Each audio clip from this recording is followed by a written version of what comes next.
This is Dimitri Lascaris reporting for The Real News from Montreal, Canada.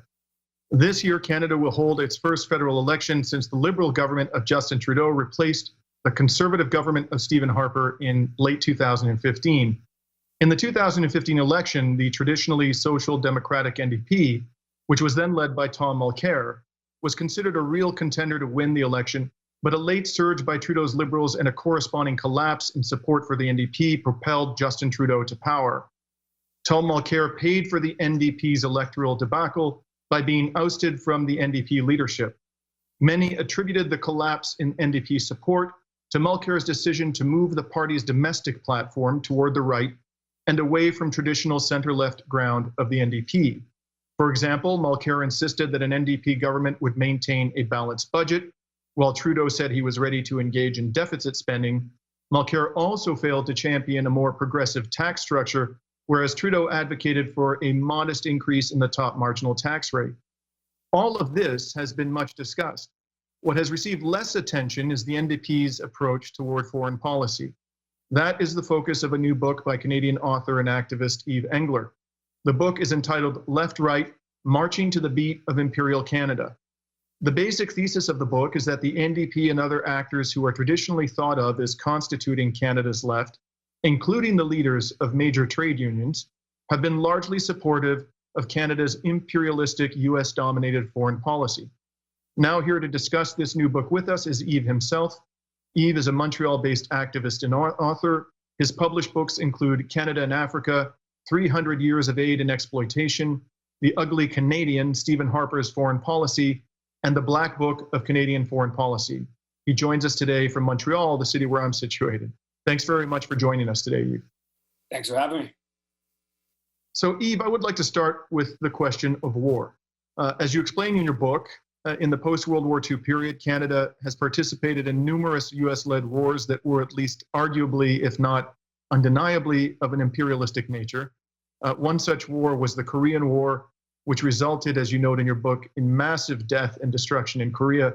Another one was the bombardment of Libya, which caused utter chaos and untold suffering in that country. That is by no means an exhaustive list. What was the NDP attitude, at least from the leadership's perspective, towards those and other imperialistic US-led wars in the post-World War II period? Very supportive. In terms of Korea in 1950, the CCF, which was the predecessor to the NDP, the leadership pushed, immediately supported Canada sending naval vessels to Korea, and then actually pushed to send ground troops. And they did it in a way that was actually quite undemocratic. They did it on the eve of a convention when the party members were supposed to debate the issue, and the leadership basically forced the membership to go along with this pro-war policy. And then right up until recent years in Libya in 2011, you had a NATO bombing of Libya where it was a Canadian general that led the mission, that oversaw the whole mission.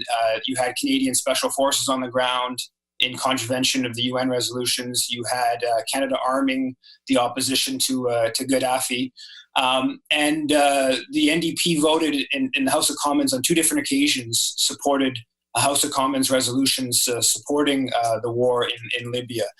So the NDP has very much supported not all Canadian wars, but a number of Canadian wars that I think were clearly against humanistic principles. And the NDP has also, certainly in the last 15 years, since the early 2000s, consistently supported Canadian military spending. And actually in a year and a half ago, the Liberal government put out a defense policy statement that talked about increasing military spending by 70%, expanding Canadian special forces, buying armed drones, offensive cyber attack capabilities.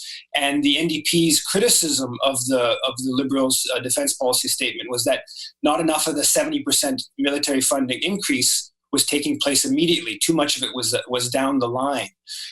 So the NDP has very much, in the last 15 years at least, been pressuring for at least maintaining or increasing Canadian military spending. Now, Yves, one of the striking aspects of NDP foreign policy uh, arguably, is its support for sanctions on Russia, a nuclear-powered state that has enough nuclear weapons capacity to probably destroy life on this planet as we know it.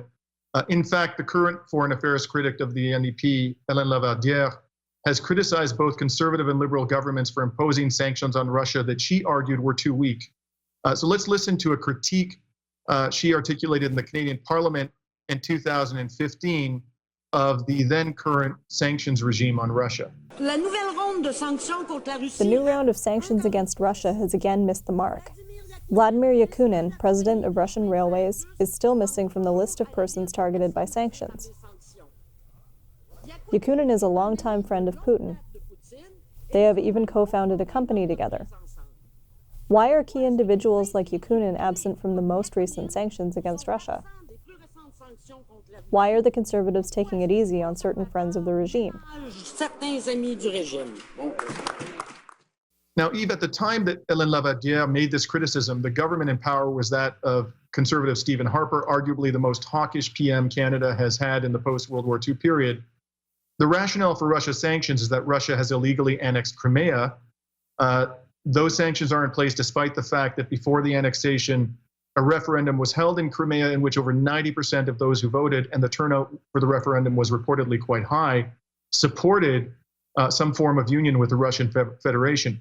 Yves, I'd like you to contrast this to the NDP leadership stance on sanctioning Israel, which, and as acknowledged by the Canadian government itself, has formally annexed the Golan Heights in East Jerusalem in violation of international law, and has effectively annexed much, if not all, of the West Bank, also in violation of international law.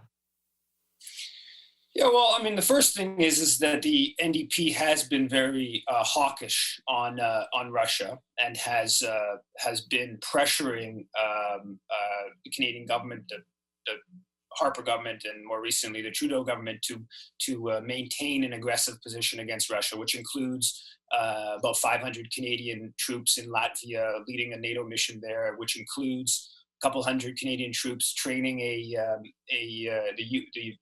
Ukrainian forces that are fighting in the east of the country. Some of those forces actually are tied into neo-Nazi groups.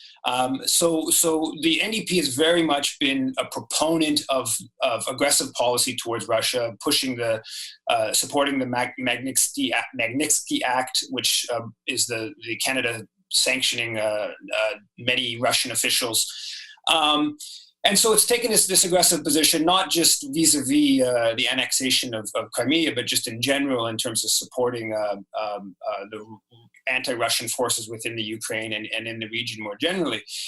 And as you note, to contrast that with its policy on Palestine is quite illuminating, because at the NDP convention in February, there was a resolution put forward, dubbed the Palestine Resolution, that was the most widely supported foreign policy resolution.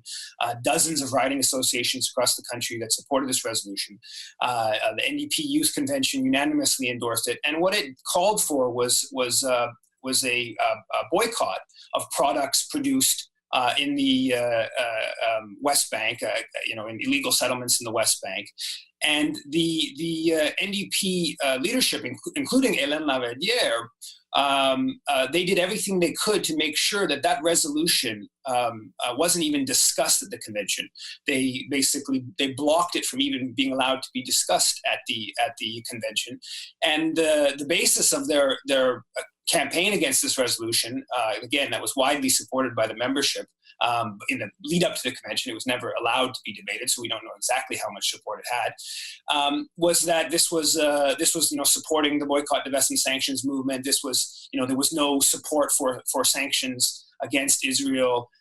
This kind of argumentation, when obviously the Israeli occupation of the West Bank, of Syrian Golan Heights, of East Jerusalem goes back for more than half a century, and if there's a poll of Palestinians, I can tell you that the vast majority would vote to not be under Israeli occupation, including or Syrians in Golan Heights. But the NDP is not willing to even allow for a debate about a very modest effort to bring some form of sanction against Israel's occupation, which is just this is reflective of a long history within the NDP and CCF on the question of Palestine. And for many decades, the NDP was really aggressive in its anti-Palestinian position, opposing a UN conference from taking place in Toronto in the mid-1970s. Because in 1974, the Palestinian Liberation Organization was granted observer status at the UN, and there was a fear that there may be this UN convention in Toronto had nothing to do with Palestine, but there was a fear that some PLO representatives might actually attend because they'd been granted observer status the year before. And so the NDP was calling for this convention to just be the UN convention not to take place in Toronto and just to take place somewhere else. That was the depth of their hostility to Palestinians. And that's a position, it's more in play today with many of the members of the party very sympathetic to the Palestinian cause, but the leadership still refusing to go against this political culture in our country that's very supportive of Israel, no matter how long Israel's been illegally occupying Palestinian and Arab lands. So, Yves, we're going to pause there and continue our discussion in part two. We've been speaking to Yves Engler about his new book, Left, Right, Marching to the Beat of Imperial Canada. Thank you for joining us today, Yves. Thanks for having me. And this is Dimitri Lascaris for the Real News Network.